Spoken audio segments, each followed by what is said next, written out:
Sore teman-teman, hari ini kita bakal melanjutin sesi kedua dari semiotika. Dan di sini aku mau melanjutin dari yang kemarin.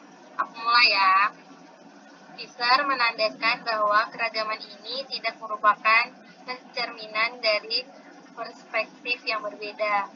Dalam kenyataannya, istilah informasi dapat dipakai untuk menunjukkan 3 buah variasi yang dibahas dalam perspektif yang sama.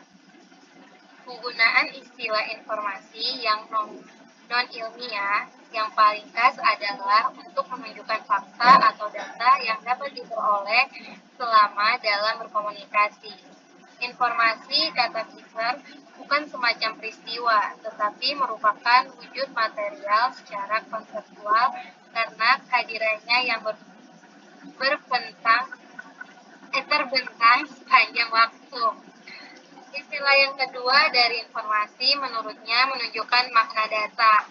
Data mempunyai makna atau arti karena ditafsirkan oleh komunikator. Istilah redundasi sering diartikan sebagai berlebih-lebihan, pemakaian unsur segmental dalam suatu bentuk ujaran. Umpamanya, atau contoh kalimatnya, bola ditendang Afif. Maknanya tidak akan berubah bila dikatakan bola ditendang oleh Afif. Pemakaian kata oleh pada kalimat kedua dianggap sebagai sesuatu yang redundasi, yang berlebihan dan yang sebenarnya tidak perlu. Dalam konteks sistem informasi, ada beberapa gagasan yang mendasari pemakaian istilah informasi. Informasi memperkaya penyajian, mempunyai nilai kejutan atau mengungkap sesuatu yang penerimanya tidak tahu. Tingkat perkembangan itu dipengaruhi oleh pendidikan, lingkungan masyarakat, pekerjaan, dan pergaulannya. Kemudian keingintahuan berkembang, tidak lagi terbatas ke lingkungan desanya, tetapi ke wilayah yang lebih luas dan lebih jauh. Sebutlah untuk sekedar visualisasi wilayah kabupaten, provinsi, kemudian negara, wilayah regional, dan akhirnya seluruh dunia. Dan selanjutnya akan disambung oleh Ariel. Langsung ya? Ya. Bentar. Langsung ya, aku mulai ya. Ya. Bentar. 10 sifat menentukan nilai suatu informasi. 1. Mudah diperoleh. 2. Luas dan lengkap informasinya.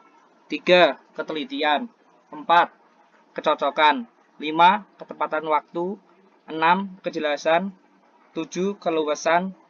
8. Dapat dibuktikan. 9. Bebas dari prasangka.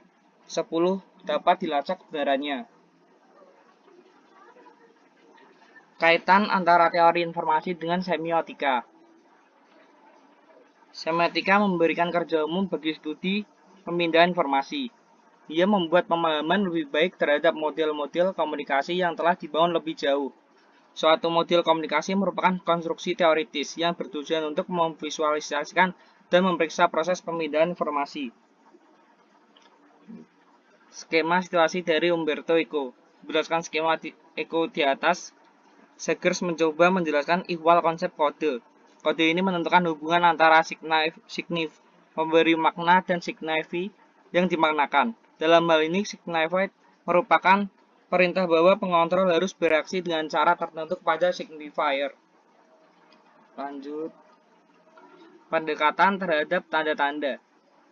Bagaimana sebenarnya tanda-tanda itu? Ada 2 pendekatan penting terhadap tanda-tanda yang biasanya menjadi rujukan para ahli.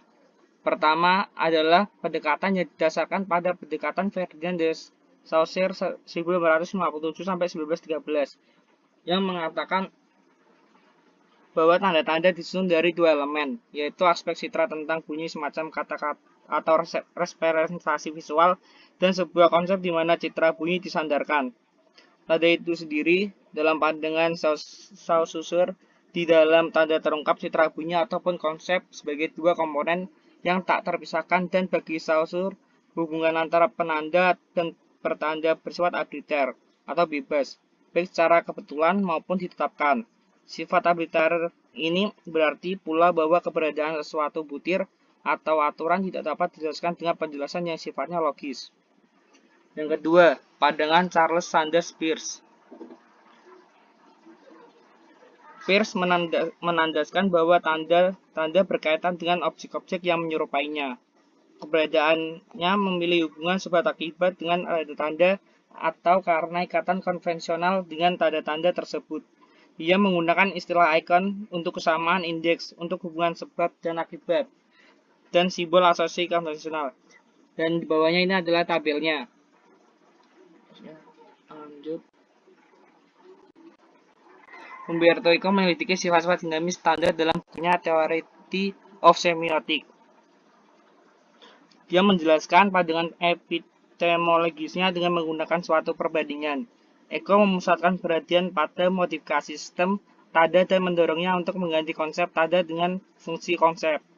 Dia menyimpulkan bahwa satu tanda bukanlah entitas semiotik yang tak dapat ditawar, melainkan suatu tempat pertemuan bagi unsur-unsur independen yang berasal dari dua sistem berbeda dari dua tingkat yang berbeda, ungkapan dan isi, dan bertemu atas dasar hubungan pengkodaan. Udah. Apa ada yang mau ditanyakan? Ya. Aku. Ya, terserah. Pak Aril. Oh iya. Bentar. Aril. Iya. Ya. Tanya langsung. Tanya. Kalau definisi konsep apa ya? Definisinya dari konsep kode itu apa? Oh iya benar. Definisinya adalah sebagai sistem tanda manapun yang dengan persetujuan sebelumnya antara sumber dan sasaran digunakan untuk menggambarkan dan membawa situasi. Jawabannya itu. Terus lanjut, ada pertanyaan lagi. Aku mau tanya Mega. Ya. Redundan itu artinya apa? Oke, makasih Ril. Iya, siap. Telat banget ya suaraku. Kayaknya jaringannya jelek deh, guys. Ya udah, aku jawab Ellen ya.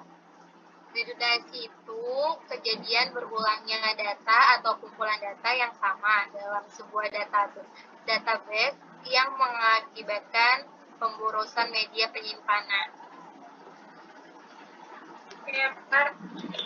Sama-sama. Oke. Udah.